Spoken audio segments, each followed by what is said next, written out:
My correspondence to Ange Postecoglou, also known as Big Ange, the London Don, and the Cleaner.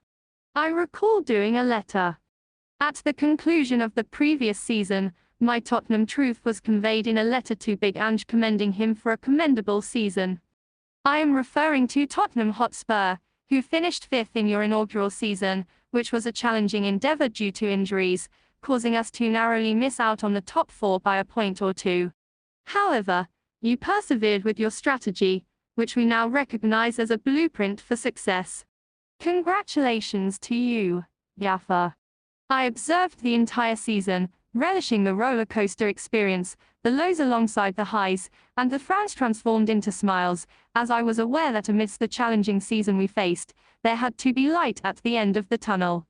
Regardless of what anyone may say, you triumphed. You overcame the odds. Greetings, and blessings to you, sir. I have been an observer for 24 years.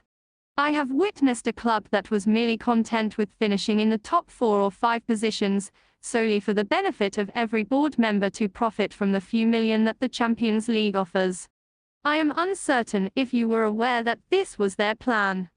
Nevertheless, you were selected by the chosen ones to restore glory to the lane, Tottenham Hotspur, the place I have called home for the past 40 years, and I can proudly declare that my team are champions in Europe. I have been a witness to the celebrations and the joy of the people along the high road, all thanks to you and the 22-man squad you had to manage throughout that season. What legends you all are. I also observed the media on a weekly basis, downplaying and disrespecting you, consistently speaking negatively and discouragingly towards you. Yet, you remained steadfast in your vision, knowing that you were destined to secure the trophy in the end.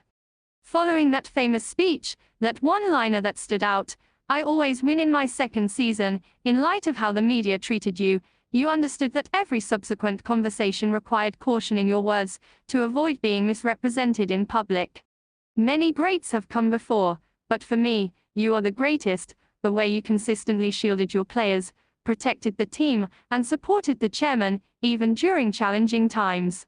You never turned your back. Regarding Tottenham Hotspur, my team both on and off the field. Tony Montana, there are 2 things I do not compromise in this world, my word and my integrity. AKA my balls. With both of these, one adheres to the plan. You mentioned that you had come to transform the entire dynamic of this club, to play the right football once more and restore success to this organization, providing it with a renewed sense of purpose, as evidenced by the statements made by the players. That is precisely what you accomplished, mate. Not only did you advance the game of football, but you also transformed boys into men. For me, even with the decision that has been reached, it had nothing to do with winning or the sport itself. It was solely based on your refusal to be a yes man.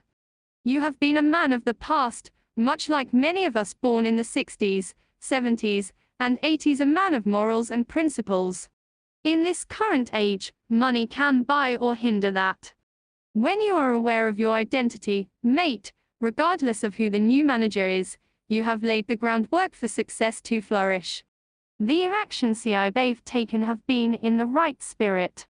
And, perhaps for love of the game, I will be observing your career closely, following with my eyes, but not on Twitter. Thank you, Ange Postecoglou, the London Don. Tony Montana, it is who we are, mate. Many thanks. 1. Side Tottenham, Blue Heart.